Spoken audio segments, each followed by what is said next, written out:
Barry, Edwin, maraming salamat. Welcome to The Interviewer. Magandang gabi. Magandang gabi. Happy to be here. Napakainit, napakaingay ng mga pinag-uusapan ngayon ng bayan. This is maybe an oversimplification, but there is a notion na pag majority ka sa Senado, pro-Marcos ka, pro-administration. Pag minority ka, pro-Sara.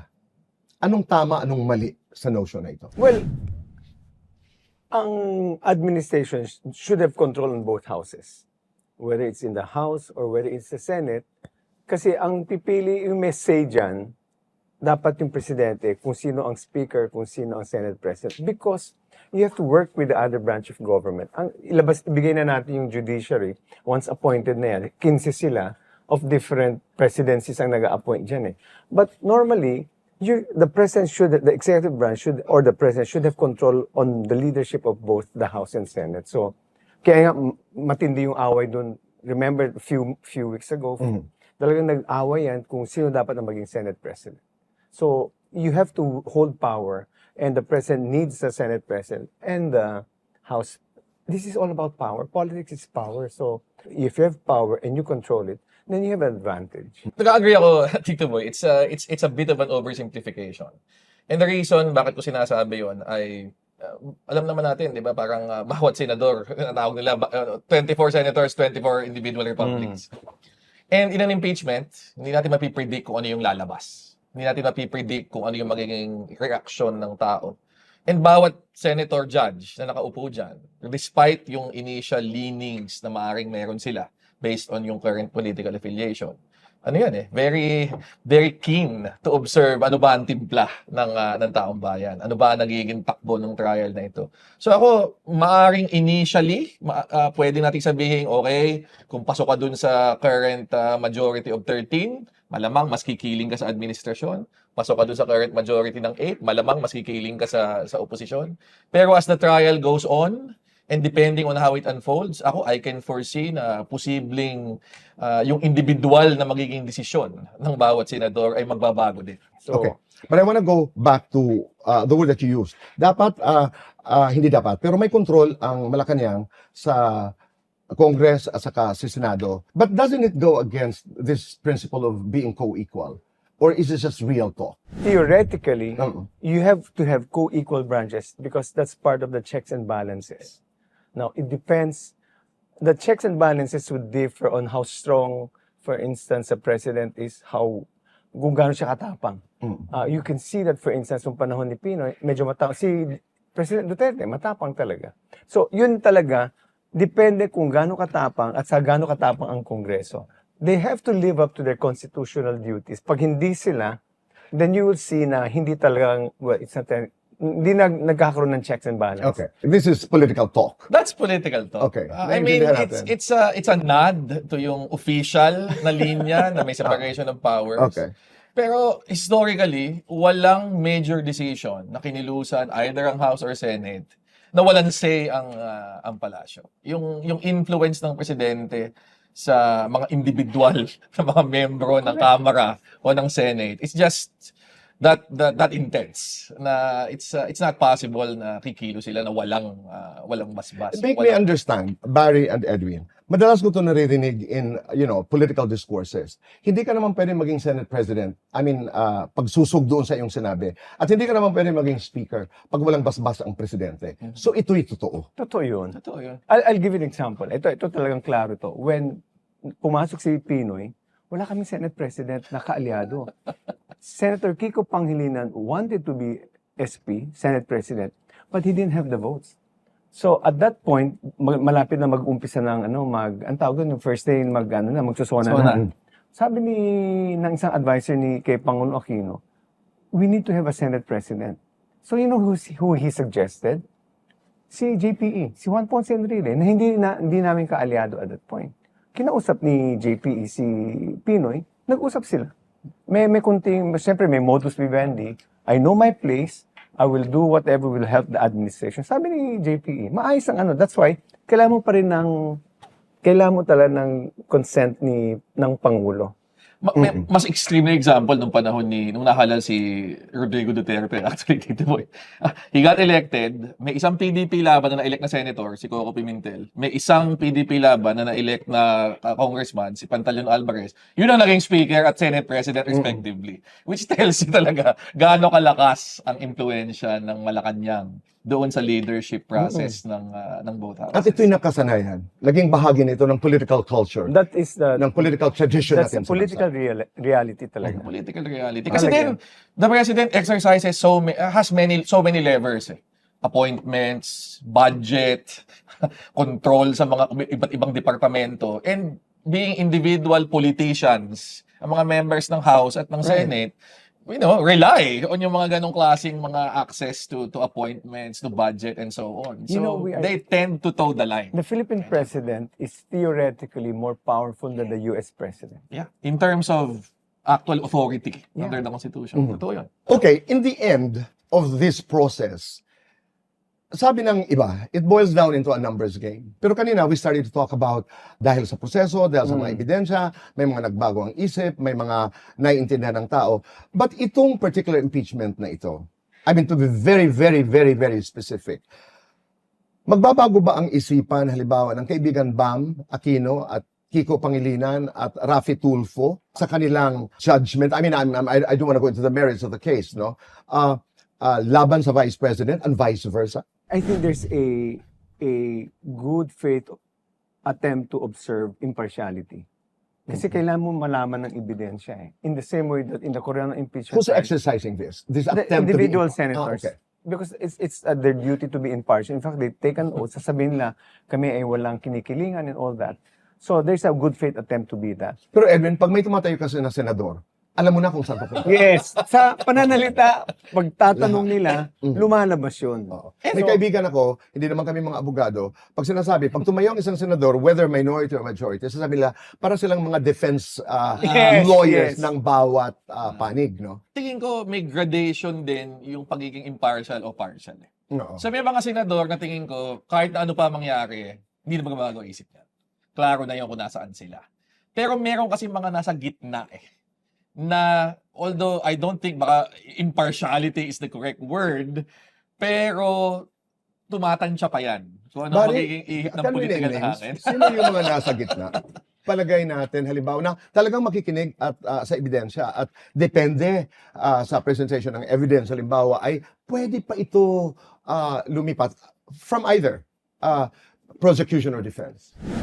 Ako, yung mga bagong lumipat. O majority, yung mga minority. bagong lumipat sa majority, yung mga Joel Villanueva. At saka, even the presiding even officer. si presiding officer, Jesus Escudero. Tingin ko, depende pa yan kung ano magiging latag. In the same vein, yung mga dating member ng majority na lumipat sa minority, yung mga Villar, o even si Lauren Ligarda, tingin ko, mayroon pang possibility yan na magbago isip. Of course, kung pinag-uusapan natin yung magkapatid na Cayetano, o si Robin Padilla, baka hindi na. Dito sa paggamit ng presiding officer, because I think in the how many impeachment proceedings we've had, This is the third. The third, no? Yeah. Una itong pagkakataon na gumamit ng presiding officer. Right. Yes. Ang latag natin dito, there was a time when I think, sinasabi ni Win Gatchalian na, kaya ko naman na Senate President. I can do the job.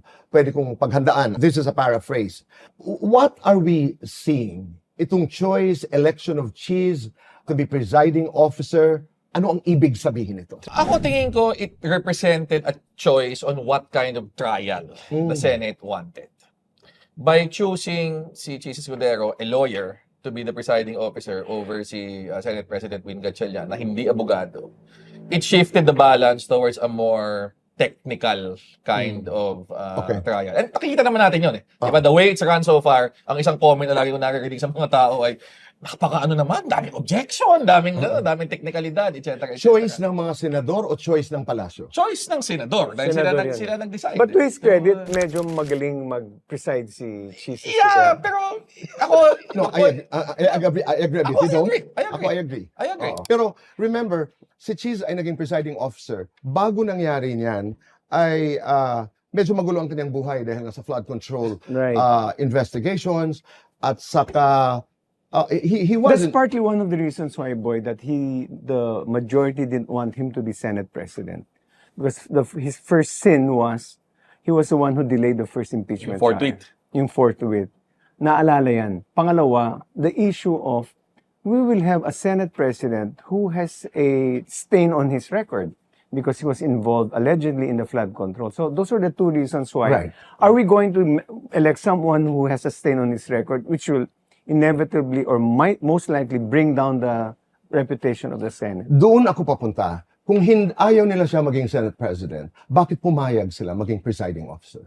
And I'm talking about the majority. Well, May baggage kasi nadala. Right. Ito pa yung panahon na lumipat. exactly. So, ang tanong ng marami sa bayan ay, okay, lumipat siya dahil siya ang gagawin na presiding officer. Ako tingin ko, that's a fair speculation. Okay. Na baka isa yun sa mga naging kasunduan. Lilipat ako, pero hindi namin pwedeng ibigay sa iyo yung Senate President, pero ang compromise, ikaw na lang yung magiging presiding officer. May sa dalawang Korea. abogado Posibleng sa ganun yun. majority eh. Si Kiko Pangilinan at si Cheese. My understanding is, if you remember, parang ang preference ni Kiko was to participate as a senator judge. But he said, I don't want to be presiding officer. This is not constitutional. This is a Senate rule. Yes. Pero the Constitution kasi is silent on sino yung magpipreside. Except in the case of the president being impeached, where the Constitution specifically says it's the Chief Justice who will preside. And we saw that in the ERAP impeachment.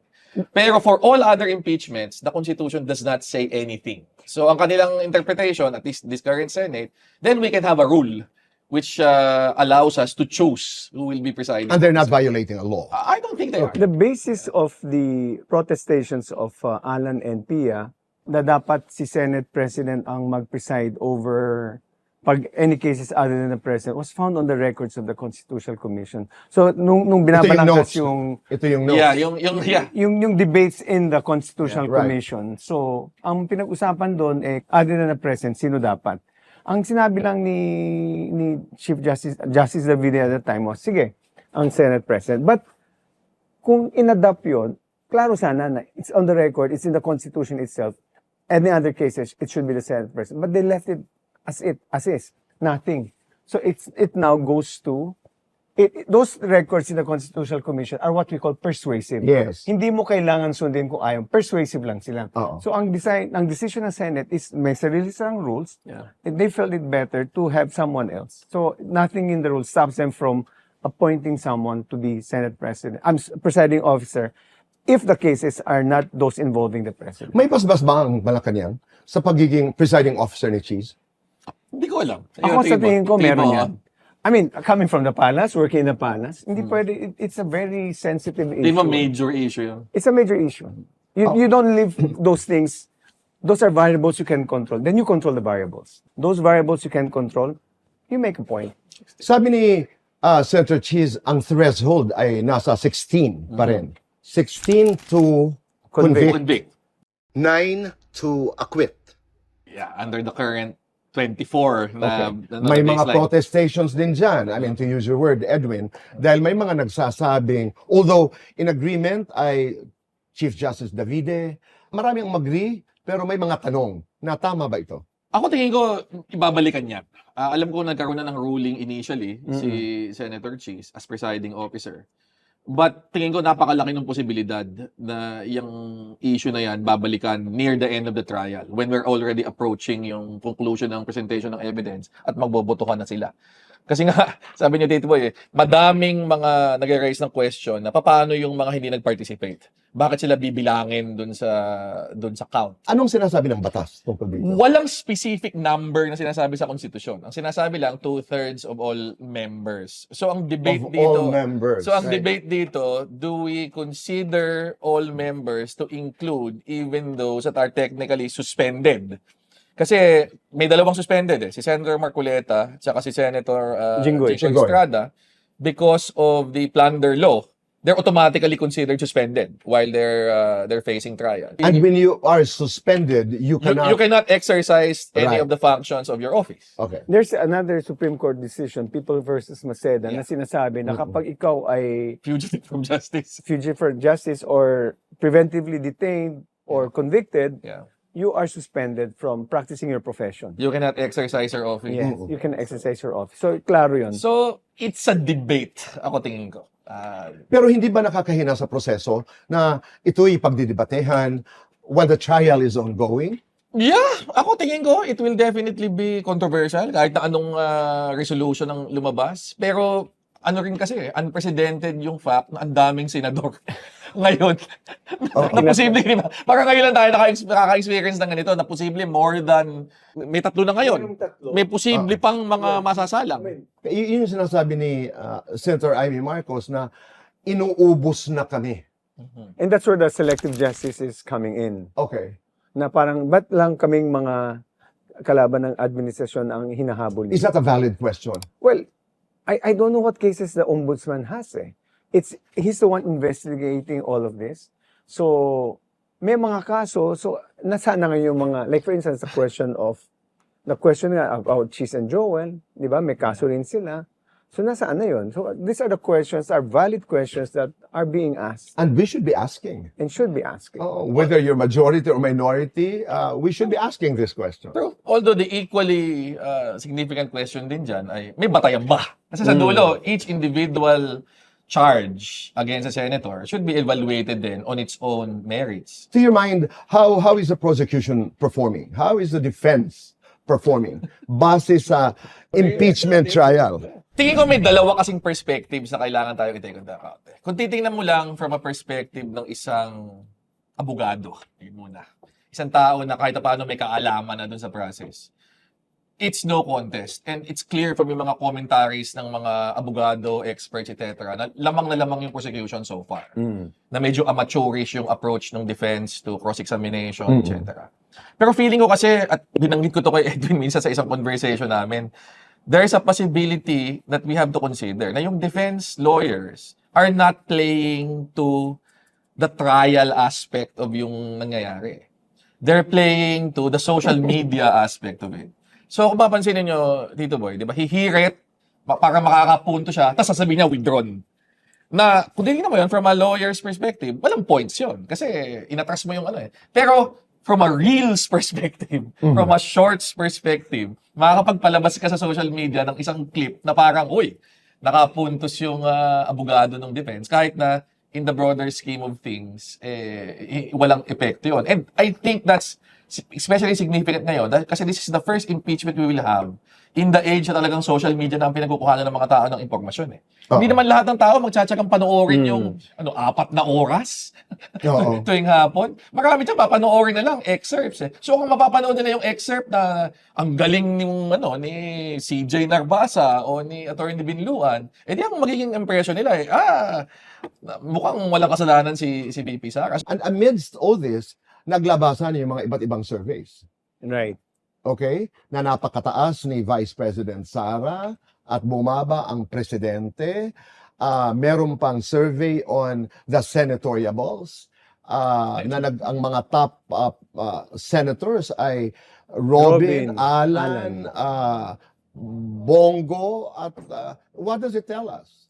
Ako, tingin ko, we have to admit at the outset na meron talagang mga respective portions ng mga iba't ibang basis of support ng mga principals dito. Si VP Sara Duterte, yung mga ibang senador, even si BBM.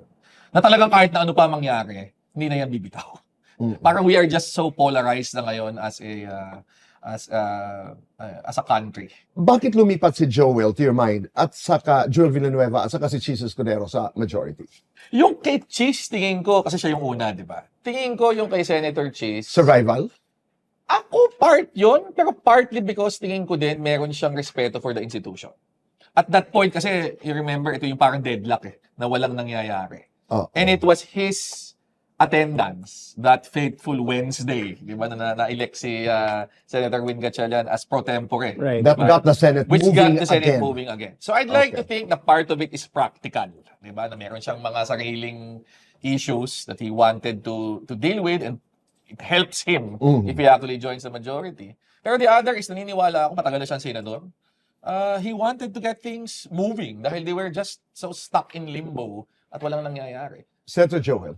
Remember, this is the fracas inside the Senate na nag-aaway si Alan at saka the other side. At some point, I remember he mentions, parang mali, kahit na ikaw ang Senate President, mali ang ginagawa mo. I remember he tweeted something like that In reference to in Alan. reference to Alan.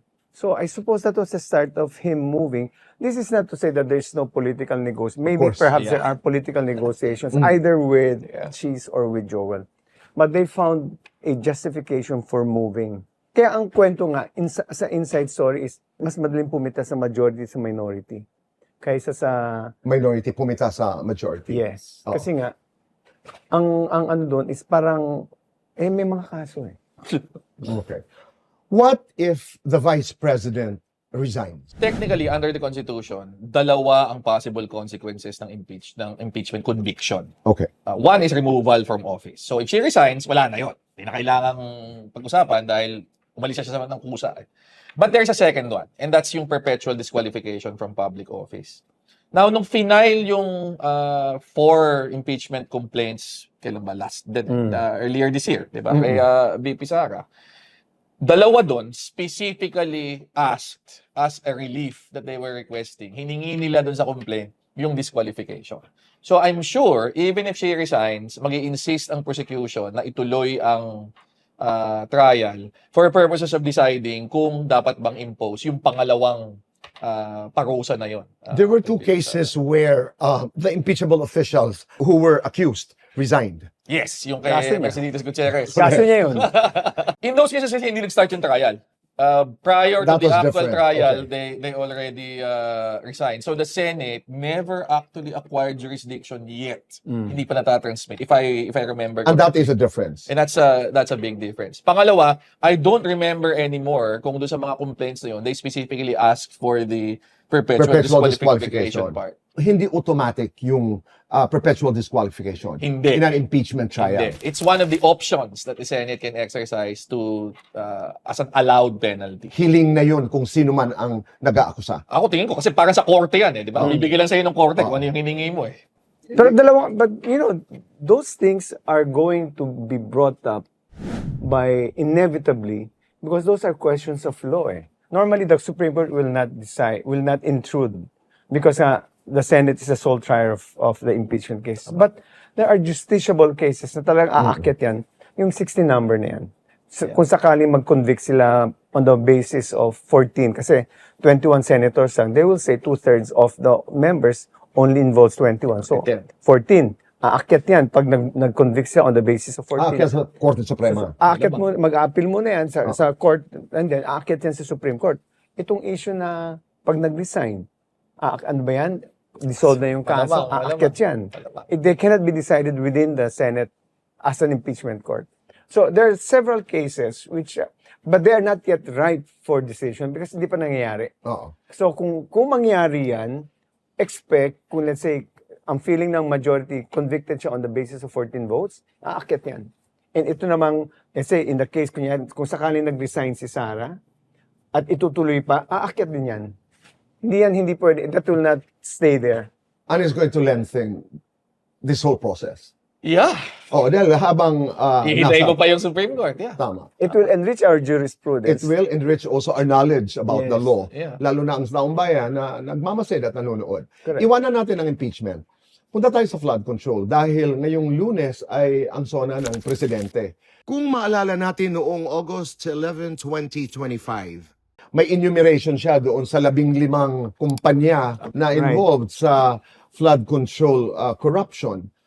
Pero ngayon ang bilang ay napakababa pa ng napapagtuunan ng pansin. What are your thoughts about, this whole the trillion heist, ika nga? Where are we? What are we watching? Ito ba'y isinantabi na? Kasi may relasyon sa impeachment eh. Ba't inuunan nila ang impeachment? Ba't nakakalimutan nila yung flood control? Actually, boy, ang nangyari dyan, and this is, if you recall, si former Senate President Alan Cayetano, when mukhang matatalo na siya sa power, sa power game, said, sige, okay, sa inyo na ang Senate President, amin na lang ang blue ribbon. The idea behind there was this. Ituloy natin ang impeachment sa hapon, ang blue ribbon held by the opposition, magkakaroon ng hearing din sa umaga. So you'll have 2 narratives, isa on the flood control, hitting the administration and all its allies, na hindi naman kinakasuhan right now, di ba? Ends hapon, impeachment. So, ang theory nila is, mas exciting ang flood control. So, the controversy over the flood control will outweigh the impeachment controversy. So that's what they were hoping for. So right now, kaya tuloy pa rin ang issue. But talagang ang laki kasi ng ninakaw, tapos ilan lang ang nahuli. Tingin ko, very significant at kaya ako tinatali yung usapin ng flood control sa SONA. Dahil ito yung 1-year anniversary nung Correct. binaba ni... I don't want to diminish, Yeah. but this is necessary for the narrative. And quite honestly, last year sinabi niya, mahiya naman kayo, di ba? And yan, hinamon niya yung mga supposedly involved sa mga bagay na ito na pangatawanan yung kanilang ginawa. And then he promised that he would go after yung mga tiwali. So, a year later, ang honest question ng maraming tao, asa na? Tapos sa mga contractors, yung Diskaya lang. So far, di ba? Yung tsaka yung mga ibang affiliated. So, ang tanong nga, nasabi nga nyo, doon sa 50 na inunumerate, doon sa napakaraming pangalan ng mga congressman na lumabas dun sa mga hearings at yung mga iba pang senador, bakit wala pang kaso sa kanila? So, tingin ko, he has to actually announce something on Monday na kahit papaano will address yung tanong na yun. Kasi ang parang, it's a major crisis for this country. In every major crisis, people will demand bloodletting. There's no blood being spilled. So there is no resolution to this until some big fish or a big whale is a case is filed against him. And Wala pa eh. And for that point, malaking kung si Martin Romualdez kasi basically literally dugo ko 'yan eh. Pinsang ko 'yan. Tapos hindi ko pinotektahan. Patuloy na idinideny ng former speaker ang kanyang involvement dito. Kung maalala natin, nung nahuli si Zaldico sa Czech Republic, Right. nagkaroon ng immediate statement si Speaker Romualdez. Kongreso lamang kami. Hindi kami nag-i-implement ng budget, di ba? Referring to the executive, Yes. Right. Right. Without having to name. Was that a declaration of war against his cousin, the president? Sounds like. It wasn't, so hindi pa siya declaration of war at that point, but it was a threat. Na basically, If I come down... kung ididiin niyo ako dito, I won't go down alone. Yes. Tingin ko yun. Kasi that also brings us to the state witness discussion. Di ba? Na si former Secretary Bonoan is going to be the state witness. Sa aming layman's mind, ikay dapat ang least guilty. Hindi. Ang term ay, you should not be the most guilty, which is hindi different least. from least guilty. Okay. So, hindi pwedeng ikaw Nasa yung... batas yun. Dapat Yun hindi na nakalagay sa ka rules of most court. guilty. You should not be the most guilty. So, ibig sabihin, hindi ikaw yung mastermind. So, yun ang mga kaganapan. Naabangan natin yan sa Lunes sa SONA ng Presidente kung saan niya dadalhin ang kanyang diskurso na may kinalaman dito sa Kasi every year meron siyang magandang sinasabi. Like 2 years ago, yung POGO. Tapos after that, itong flood control. So, ang tinatanong nga, Ano ngayon? I had the press secretary's guest the other day, and he said, talagang we don't know what he has in mind. May draft siyang nakuha, pero we don't know yet kung anong binago doon. Okay. Hindi kasi pwedeng ihiwalay din yung flood control. Dahil, halimbawa doon sa, naalala ko to, yung speech ni Speaker Romualdez, nagpangalan siya ng mga pangalan. Hindi siya ang gumagawa ng budget. Sinako at saka si Escudero daw, referring to the small committee, I think of the Yes. BICAM. Yes. Naalala natin yon. That video of former Speaker Martin Romualdez, if you were to handle that, would you have advised him to do it? It was a shot across the bow. I think it was really meant to be a threat. That if you bring me down, I'll bring everyone down. But what about the timing? Lumabas, nahuli si The Zaldico. expectation at that time was, actually, we didn't know that he was arrested, but they thought he was talagang nahuli na. Oo. It turns out hindi. That's why it was a preemptive strike. Because if Saldico, remember who announced the arrest of Saldico? It wasn't it wasn't Remulla, John Vic. It was the president himself in a Yeah. tweet. So, kung ang presidente na, ang pinsan ko ang naglabas ng ganyang tweet na pauwi niya, teka muna, baka, it was really just a reminder. Hello, nandito pa ako. Just in Oo. case. It was meant as a threat. So Okay. that's why, it turns out pala, hindi pala ganun kasolid yung pag-aresto kay Saldico. So, magulo, confusing, na chaotic. Your first instinct is self-preservation. Your take, Barry. Yun nga, sasabi ni Ian, shot across the bow. Public reminder to his cousin, to the authorities, na pag diniin nyo ako dito, I won't go quietly. Meron ako mga pwedeng idamay dito. Si Barry is a criminal law professor in UP. That's why I was asking him, may kaso ba si Martin? Sabi niya, wala. Kasi walang direct evidence linking him eh. So far, So yung sa mga far. lumalabas publicly. Hindi ko alam kung ano yung mga bagong nakuha ng ombudsman to back this up. But yung so far, yung mga lumalabas, parang Pero May if Saldico comes back, yan ang problematic. ibang usapan yun. Ganong kahalaga si Saldico. Oh, kasi si Saldico can probably testify na personal kong So now I understand why that statement had to come out. Klaro din ang posisyon ni Senator Chis Escudero. Nagpangalan. Remember, in the middle of the flood control controversy, sinabi niya, bakit akong pinag-iinitan niyo? I'm being naughty here. Oo. There is also no direct evidence linking Cheese Okay. to, remember he has a quote-unquote a bagman. That bagman is a Chinese guy. I forgot his name. But yun, siya ang tumatanggap ng pera. So, in the same way, walang pruwebang direct kay Martin, walang direct na pruweba kay Cheese. Except that $1 million ring na pinakita ni Hart. It was so ostentatious. Right. Beyond his salary, who which is turns 15 out, million. 15 million, di ba? I mean, how much lang was his sal and so talagang it boggles the mind that talagang very scandalous yung pinapakita ni Hart yung sing-sing. That's why, that's very visual yan ang naalala ng tao. Pero pinangalanan ni Chis Escudero si Martin. Yeah. Correct. Tama ba? Di ba? Yeah. In one of his statements. Yeah. Sila Don't yung- look at me, look at him. Yes. Yan yung sa Smallcom kasi. Kasi kasama sila sa Smallcom. Sila yung mga The problem with Cheese was there was an evidence from Billionario na sa video na pumunta sa house. sa house si Cheese. Oo. And at saka, quite honestly naman, anybody who knows yung process sa pag-finalize ng budget, siyempre, may expect mo na yung speaker at yung Senate President will take a direct hand dyan sa dulo bago lumabas yan. So, yung involvement ni Cheese as Senate President and ni Martin Romualdez as Speaker at that time, medyo mahirap itanggi dito. At saka, kung hindi tayo nagkakamali, ang unprogrammed funds, pwede bang lumabas na walang permiso ang presidente? Kung unprogrammed, hindi. Kasi kailangan mo ng certification na meron kang nakolektang in excess of yung targets. Tama. So that yung program funds pwede ng pondohan. Ang kwento dun was he was relying on the observation of either the budget secretary or DPWH. Yan yung kwento dun. Oo. That's why he signed. I mean, he would rely on your cabinet secretaries, di ba? Budget secretary. Oh, budget secretary. Parang ganun yata yung guide, bibigyan siya ng guidance sa, malit lang yan, sa pumirma siya. But that's command responsibility. That is command true. responsibility. Tsaka, mga alter ego niya yung mga yan eh. Oo. So any act of the DBM secretary, for example, parang act na rin niya yun. Which is now a case before the Supreme Court that ang program funds because it has been the practice so many years. Yes. So it has become a practice even if some of them believe that it is unconstitutional. Gawain na yan eh. That's why there's a case now in court na allies are now kalaban on the issue of unprogrammed funds. Oo. Mga ganun. Kaya masalimuot eh. Yeah. Hindi mo pwedeng ihiwalay ang impeachment court dahil marami mga involved dito sa usaping bahak, ika nga. Now, Zaldico is in France, supposedly. Wala tayong extradition treaty, no? Kung di pa nakukuha, wala. Wala, no? Wala. Oo.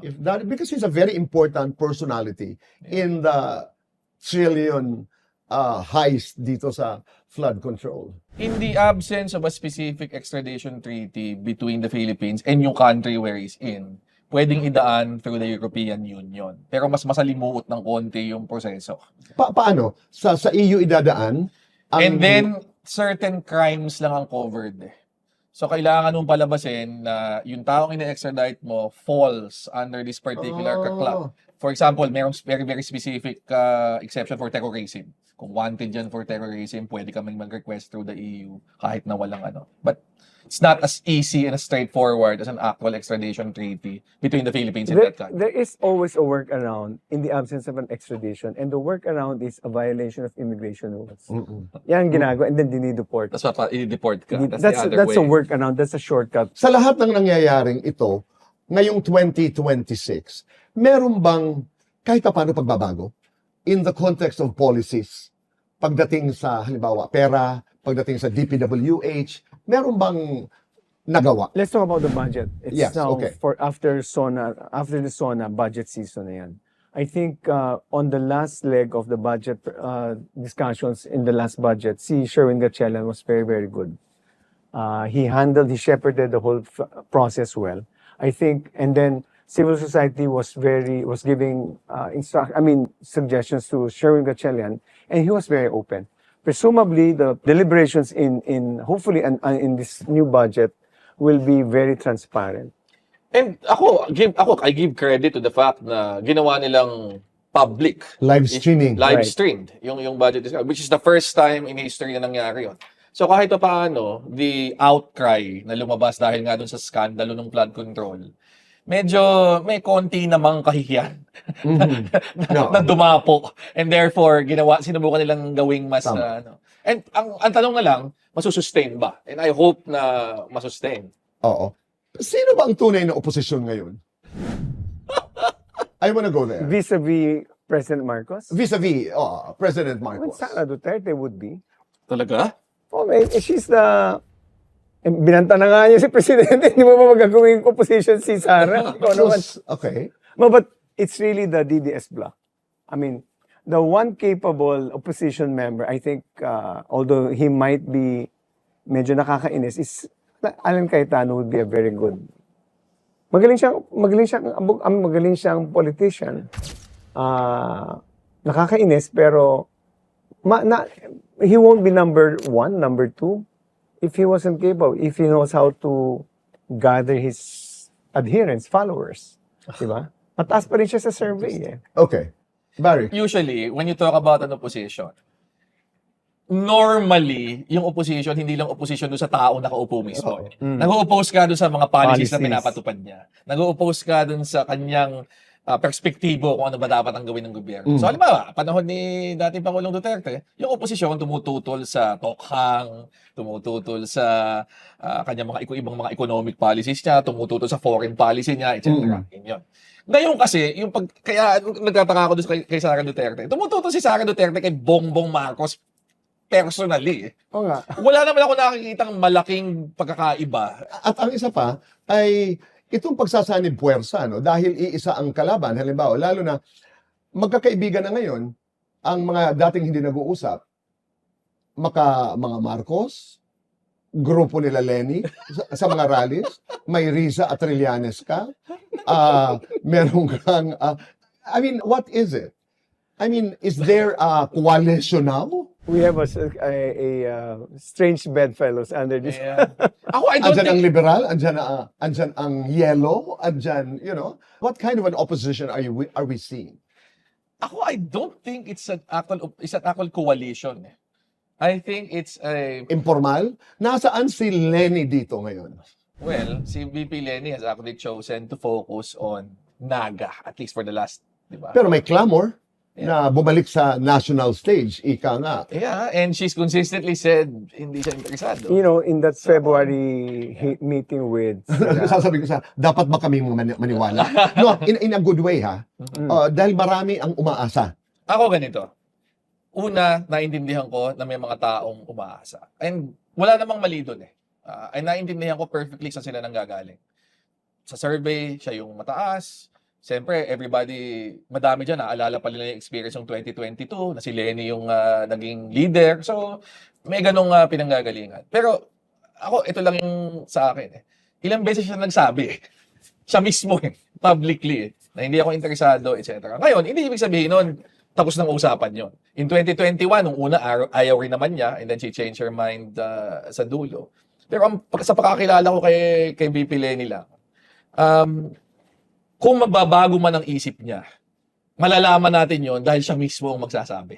Sasabihin niya yan ng diretso. Like she did in 2021. Doon sa mga pagkikita-kita ng mga taong opposed kay Vice President Sara, at hindi ko alam kung nakakabuti ito kay VP Sara o hindi, yung mga tao dati na sobrang galit dahil sa mga nangyari during the Marcos regime, martial law, di ba? Yung mga human rights violations, etc. Mainit na pinag-uusapan yan, the plunder cases, etc. Na marami na rin ang na-dismiss nga sa tagal ng panahon. In your view, has this country forgiven the Marcoses? There is a... Ako, ano ba, there's a segment na definitely hindi. Tingin ko.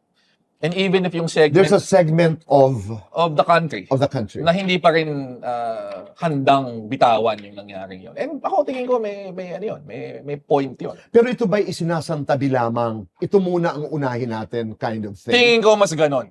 Na right now, yung immediate concern ay preventing another Duterte from actually. Huwag muna tayo mag-away, may isang kalaban. Pero hindi ibig sabihin nun, pinatawad ka na namin. Tingin ko Ayun. ganun yung pinagagalingan ng Is that what we're seeing? Tingin ko, that's what we're Kasi seeing. kailangan may paliwanag eh. Sabi ko nga, bakit ganoon? Pero sinabi ko rin, is this good or bad for VP Sara? That has to be studied. Yeah. Oo. Kasi parang pinagkakaisahan niyo ako lahat. Yeah. Which is Ako ang inyong which is yung kanilang ginagawang kwento. Eh, may nais kang idagdag. No, Ernie? it's I agree with Barry. I mean, it's the younger generation may be much forgiving because they've never experienced the travails of martial law. But there will also be a segment that will question. The question right now is not so much are there people who are against or who have not forgiven. It's more of what are the political realities right now? Who is the greater evil right now that's confronting the country? Do you want to go back to a situation where there might be a possibility of a return of EJK and lack of respect for human rights and a widespread corruption? And that's how they see Sara Duterte as a successor to President Duterte. On the other hand, they view Marcos as another evil because the abuse of human rights and the martial law thing. So titingnan mo, anong titimbangin mo? Who's the greater evil? What is a more existential threat that we are Okay. facing now? Without having to push back one. To the credit, however, of President Marcos Bongbong, he didn't turn out to be what we expected, a copycat of the father. Oo. He's very affable, he's not as... Alam mo yun ang sinasabi ng maraming tao? Exactly. Napaka-affable, Yeah. napaka-amiable. That's why, totoo naman siya. But that's why the thing is, sino ang ano natin? What kind of next government do we want? Bongbong is no longer running. Sara is still running. So it's a question of, ito yung equation natin sa table ngayon. So, Existential. That becomes, kaya nga hindi natin maiiwasan, hindi pag-usapan ng 2028 sa lahat ng ito. correct. Yeah. Oo, I mean, 2028 is there. And itong mga surveys, halimbawa, sabi nga natin, itong diskurso tungkol sa EJK, mukhang hindi nag-figure dito sa mga surveys na ito. And the question is why? Because you're not experiencing EJK now, but you're now seeing the disparity of the treatment towards China. The Dutertes are clearly pro-China. In the whole 6 years, they treated the Hague victory as a mere scrap of paper. And then the way that Sara Duterte has never spoken out against the Chinese intrusions on our West Philippine Sea. So doon klarong-klaro, kaya sina Marcoleta, sina Robin Padilla, tinatawag na Chinador because they're not saying anything about Edwin, China. baka naman masyado tayong pangmatalino ito. Hindi ba pwedeng umabot ito sa ground? You know, theoretically, nung umpisa, tama yun. Pero sa araw-araw nakikita mo sa TV, and like I said, it's very visual, na inaapi yung ating mga Coast Guard. Hindi ka, dati, ngayon mas mataas ang galit sa mga Chinese. Eh.